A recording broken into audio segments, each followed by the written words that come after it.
Assalamualaikum warahmatullahi wabarakatuh. Perkenalkan, nama saya Inas Mufida. Saya adalah salah satu mahasiswi dari program studi Pendidikan Bahasa dan Sastra Indonesia di Universitas Jember. Kali ini saya akan membahas tentang beberapa hal mengenai program studi yang sedang saya tekuni. Untuk adik-adik para pejuang SBMPTN 2020 pasti masih bingung bedanya antara jurusan sama program studi. Sebenarnya tingkatannya itu dari universitas, fakultas, jurusan, dan program studi. Tapi tidak menutup kemungkinan tanpa ada jurusan langsung ke program studi ataupun sebaliknya. Kalau pendidikan bahasa dan sastra Indonesia sendiri, urutan yang pertama yaitu Universitas Jember. Yang kedua fakultas, yakni Fakultas Keguruan dan Ilmu Pendidikan. Yang ketiga jurusan, yakni Bahasa dan Seni. Sedangkan yang keempat dan termasuk terakhir yaitu program studi Pendidikan Bahasa dan Sastra Indonesia. Beberapa mata kuliah dalam program studi Pendidikan Bahasa dan Sastra Indonesia ada 4 keterampilan berbahasa. Di antaranya ada berbicara, menyimak, menulis, dan membaca. Yang pertama yaitu membaca. Membaca saya tempuh pada semester 2. Dalam membaca ini bukan hanya kita mempelajari bagaimana cara membaca yang baik, ada juga bagaimana bedanya membaca nyaring dan membaca dalam hati. Keterampilan berbahasa yang pertama yaitu membaca.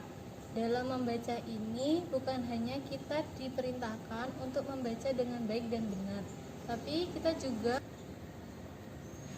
mempelajari macam-macam membaca. Ada membaca dangkal, membaca dalam hati, dan membaca nyaring ataupun membaca yang lain-lain. Yang kedua, menulis. Menulis di sini banyak hal, bisa menulis puisi, cerpen, berita, ataupun karya sastra yang lain. Yang keempat yaitu menyimak. Dalam hal ini mungkin kita sudah biasa menyimak hal-hal yang dijelaskan dosen ataupun guru, tapi bukan hanya sekedar menyimak.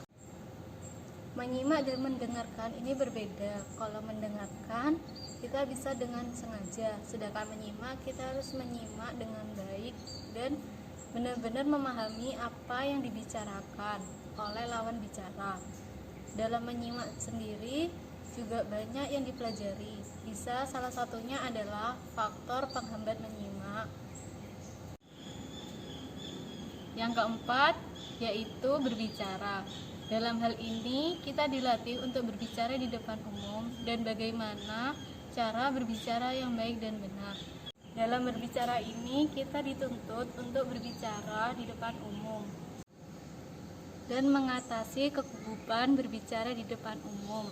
Kemudian faktor penunjang efektivitas berbicara, kemudian ragam berbicara, dan fungsi serta tujuan berbicara. Program studi Pendidikan Bahasa dan Sastra Indonesia dengan Sastra Indonesia dari fakultasnya saja sudah berbeda, karena Pendidikan Bahasa dan Sastra Indonesia ada pada Fakultas Keguruan dan Ilmu Pendidikan, sedangkan Sastra Indonesia berada pada Fakultas Ilmu Budaya.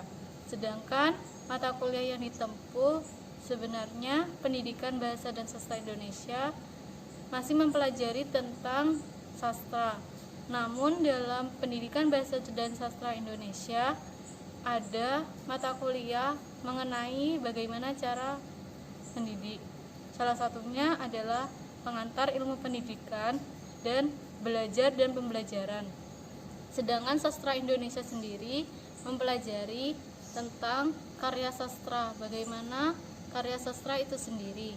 Dalam Pendidikan Bahasa dan Sastra Indonesia juga mempelajari karya sastra, karena ada mata kuliah apresiasi puisi, teori sastra, maupun sejarah sastra. Program studi Pendidikan Bahasa dan Sastra Indonesia di Universitas Jember telah berakreditasi B. Sekian pemaparan yang saya sampaikan. Semoga bermanfaat bagi adik-adik para pejuang SBMPTN 2020. Saya merasa tidak salah memilih jurusan yang berdampak pada pertengahan kuliah. Bisa saja ia merasa kesulitan untuk menempuh beberapa kuliah. Akibat fatalnya, dia bisa berhenti di tengah jalan dalam menempuh kuliah tersebut, atau mungkin dia bisa beralih dalam program studi yang lain. Sekian dari saya. Assalamualaikum warahmatullahi wabarakatuh.